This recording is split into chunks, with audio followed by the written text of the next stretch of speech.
जय श्री बालाजी महाराज भक्तों। मेरे YouTube चैनल राम के प्यार में आपका हार्दिक स्वागत है। मैं बालाजी का छोटा सेवक आज आपको बताऊंगा कि हनुमान चालीसा या बजरंग बाण, इन दोनों में क्या अंतर है और किस समय कौन सी चीज़ पढ़नी चाहिए, किस समय कौन सी चीज़ करनी चाहिए, आज इसके बारे में बताऊंगा।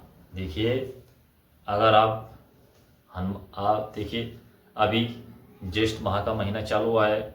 इस महीने में आपको अपने घर के संकट, परेशानियां, दुख, बीमारी और सभी का समाधान करवाने के लिए आपको कौन सी चीज़ ज़्यादा पावरफुल होती है, कौन सी चीज़ आपको पढ़नी चाहिए, हनुमान चालीसा पढ़े या बजरंग बाण, इन दोनों में क्या क्या अंतर होता है। देखिए, आपको जैसे ही मंगलवार का दिन है, इन 5 मंगलवार, 4 मंगलवार कम से कम यह कार्य करना है। और कितनी पढ़नी है? वैसे तो हनुमान चालीसा बहुत पावरफुल है, लेकिन हनुमान चालीसा एक बहुत ही संतुष्ट और सहनशील और ऐसा ग्रंथ है जिसके पढ़ने से आपको हर प्रकार की ऊर्जा मिलती है। लेकिन फिर भी अगर मान लीजिए हनुमान चालीसा पढ़ने से आपको कोई भी प्रभाव नहीं दिखता है, आपको एक ऐसा पाठ करना है, वह पाठ बहुत ही पावरफुल है, बजरंग बाण। बजरंग बाण का पाठ जैसे आप करोगे, उस पाठ में श्री बालाजी महाराज और राज श्री राम जी भगवान को दुहाई आन दी गई हुई है। जैसे आप पूजा पाठ सुबह करोगे, कम से कम 4 मंगलवार तक यह कार्य करना है। करना किस प्रकार है? सबसे पहले आपको श्री बालाजी महाराज के अपने मंदिर में बैठ जाना है।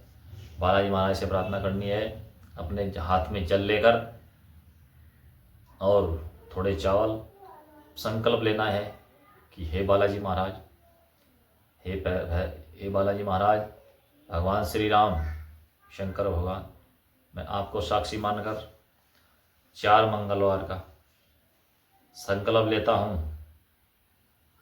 मैं 108 बजरंग बाण का पाठ करूँगा और अपना नाम, अपना पता और अपनी समस्या, जो भी आपकी समस्या है वह बोल देनी है, जो भी आपकी मनोकामना है वह बोल देनी है।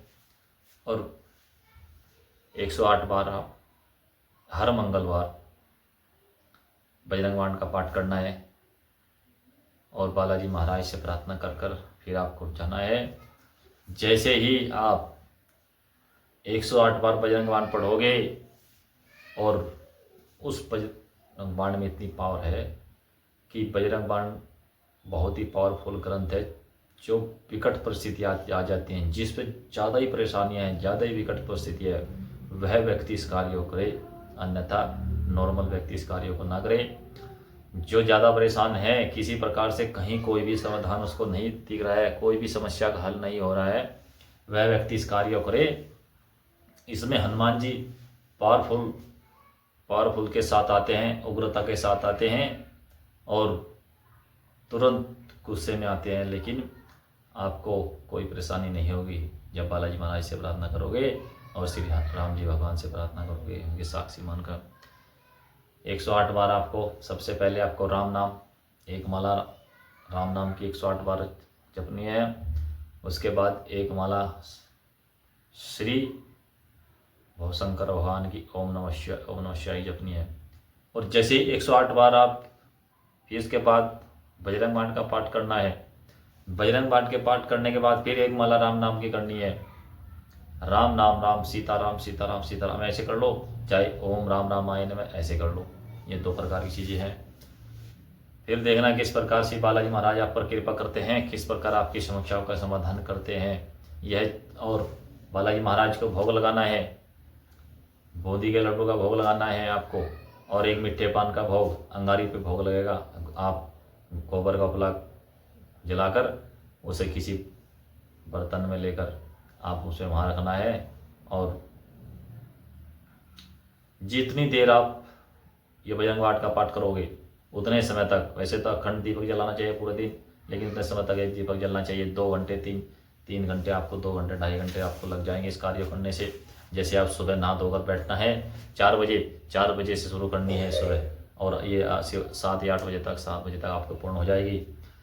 और आपकी समस्याएं फिर देखना किस प्रकार आपकी समस्याओं का समाधान होता है। बालाजी महाराज की प्रेरणा और उनके आशीर्वाद से ही आपको बताए जा रहे हैं। और फिर बूंदी के लड्डू का भोग लगाना है शाम के समय, और सुबह को भोग लगाना है आपको गुड़ चने का भोग जैसे ही आप लगाओगे तो हनुमान जी महाराज खुश हो जाएंगे। और बूंदी के लड्डू का आपको शाम को भोग लगाना है उसी दिन, मंगलवार के दिन, 4 मंगलवार यह कार्य करना है। फिर देखना कैसे आप पर श्री बालाजी महाराज, श्री हनुमान जी महाराज कृपा करते हैं। तो इस प्रकार यह कार्य करना है और बालाजी महाराज से विनती करना है। जैसे आप इसके बीच में आपके कार्य सिद्ध होने लगेंगे तो बालाजी महाराज आपके कार्य को संपूर्ण करेंगे। सभी बालाजी महाराज से जुड़े, श्री हनुमान जी महाराज से जुड़े, हमारा यही लक्ष्य है। जय सिया राम, जय श्री बालाजी महाराज।